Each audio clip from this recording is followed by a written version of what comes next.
So again, this is really just a brief review of some of the stuff we've done so far.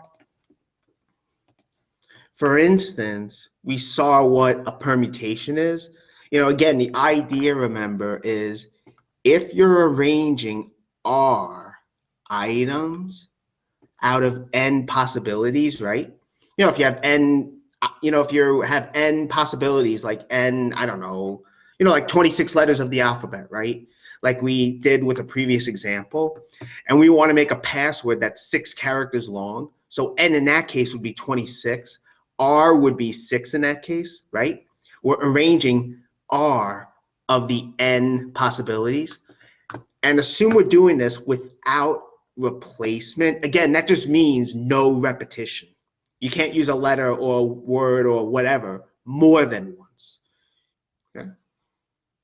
And order does matter. Like with a password, for instance, right? Like with the password example, 26 letters, from the alphabet. You're making a password that's 6 characters long, right? This would be if you have such a password that has no repetition, but passwords, the order matters. I guess that's kind of natural. So in that case, what you're dealing with are permutations, and the total number of possible permutations is this. Again, n factorial divided by n minus r factorial. This is something you can do in Desmos, in a calculator. And personally, that's what I would do. So, you don't really have to do the factorial stuff because Desmos has this in it, programmed in it. Not the graphing part, but the scientific calculator part. The notation's a little bit different, but I've showed you that before. With combinations, it's the same idea, except order doesn't matter. Order does not matter in that case.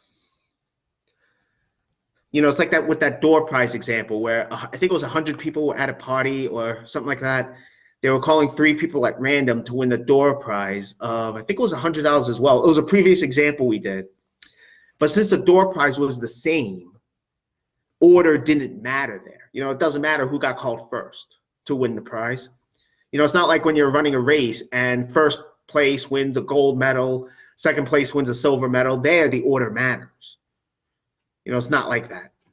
If they were all winning the same medal, then the order wouldn't matter. Without replacement, same thing, no repetition. In that case, we have combinations, and this is what C of NR is. How many combinations you can make from n possibilities. You want to arrange R items, R of those n possibilities, R items, like so. Okay, this is how many there are. Again, that's also in Desmos, so you don't have to memorize the formula. You can, but you don't have to. If you're instead arranging R items out of n possibilities, but now we allow replacement. In other words, we allow repetition, okay?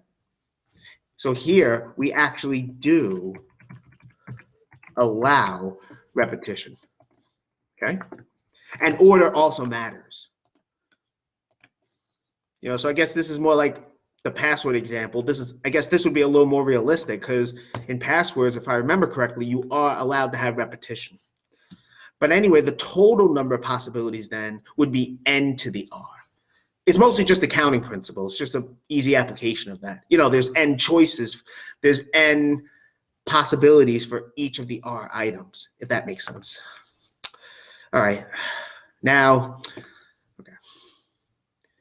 what if you had with replacement and order did not matter? Honestly, I don't know how to handle that case. I might have seen it before, but for now, we're not going to worry about that. But this is just summarizing what we've seen so far. I'm not sure if this is called anything when you have with replacement and order matters. This is a permutation. This is a combination. I don't know what this is called, but that's okay.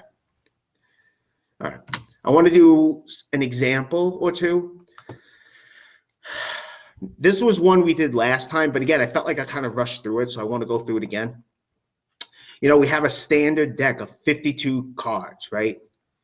Let's say we're drawing 5 cards at random without replacement. You're drawing like you're playing, I don't know, poker, I think, although I don't remember if they do 5 cards in that. I think they do, but Anyway, you're drawing 5 cards at random without replacement. So you're not putting the cards back in the deck, once you draw it out. And order doesn't matter. I think most card games are like that. It doesn't matter what order you have the cards in. What's the probability of getting exactly 3 aces and 2 kings? That's what we want to know. 3 aces and 2 kings. Okay, we can do that. Well, remember, we're drawing 5 cards without replacement, and the order doesn't matter, right? So what do we have? Combinations. Excuse me.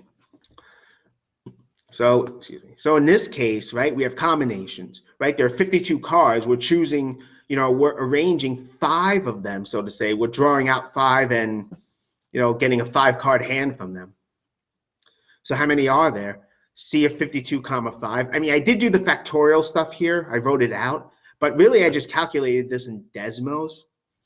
It turns out to be 2,598,960. You know what? Let me go through the calculator. Let me show you in Desmos. Although I've done it before, but I feel better doing it. All right, let me get to so I have to stop sharing the screen for a bit, but we'll get back to it. Okay. In Desmos, you can also download onto your smart device. I've done that. So here again, you're in Desmos' homepage. I'm logged in, but you don't have to be. It's a free account to set up if you want. We have scientific calculator here, right? So here we go to function, F-U-N-C, NCR, right? NPR, that's the notation they use. So then we have 52, 5, right? And we get the 2 million stuff. So I felt better showing that. So all right, let's get back to the notes. Here it comes. Okay. All right. What the heck? The connection's not. Oh, you got to be kidding me.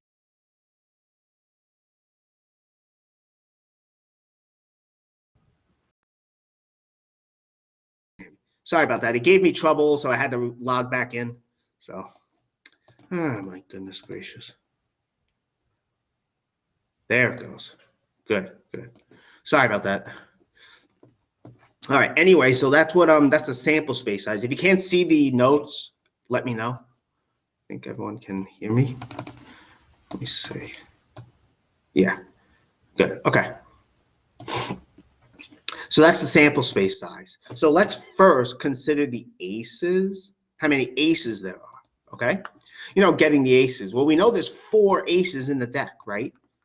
Okay, there's 4 aces. How many ways could we get the 4 aces? How many ways can we do that? Well, we want 3 of them, right? And it doesn't matter what order we get them in without replacement. So we still have combination. So for the first 3, right, I can assume the first 3 are aces. The order doesn't matter. We would get C of 4, 3. That's how many ways we can get the 3 of the 4 aces. So that handles the first 3 slots, the first 3 spaces here. For the remaining 2 cards, right, the 2 kings, well, there's 4 kings in the deck. We want 2 of them. Again, the order doesn't matter. No repetition. So because of that, we would have C of 4, 2. So how many ways can we get the first 3 cards, which are aces? That's C of 4, 3. How many ways can we get the last 2 cards? That's C of 4, 2. So the total number of ways by the counting principle to get all 5 is this product, right? That's what the counting rule says. You multiply. You multiply. There's a number of ways for the first. There's a number of ways for the second. You multiply to get the total number of ways. In this case, for the first 3, we have this number of ways. For the last 2, we have this number of ways. So to get all 5, how many ways can we get all 5? We multiply. Okay, so that's how many favorable outcomes there are, right? We want to know the probability that this happens. So we divide, right? That's what we do. We divide. Now the top turns out to be 24 by direct calculation. So we divide by the size of the sample space, and this is the probability we get. Pretty low. Not terrible, but you know, that's what we get.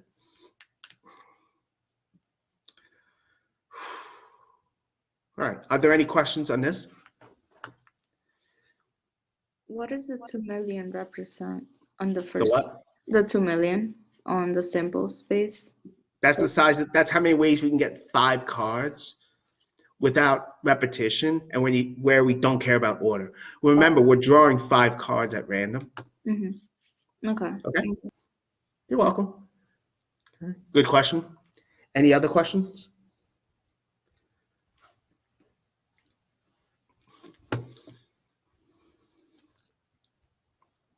Okay.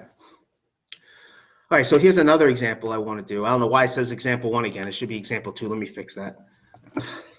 There we go. Okay, sorry about that. Let me stop the recording as well, because I got to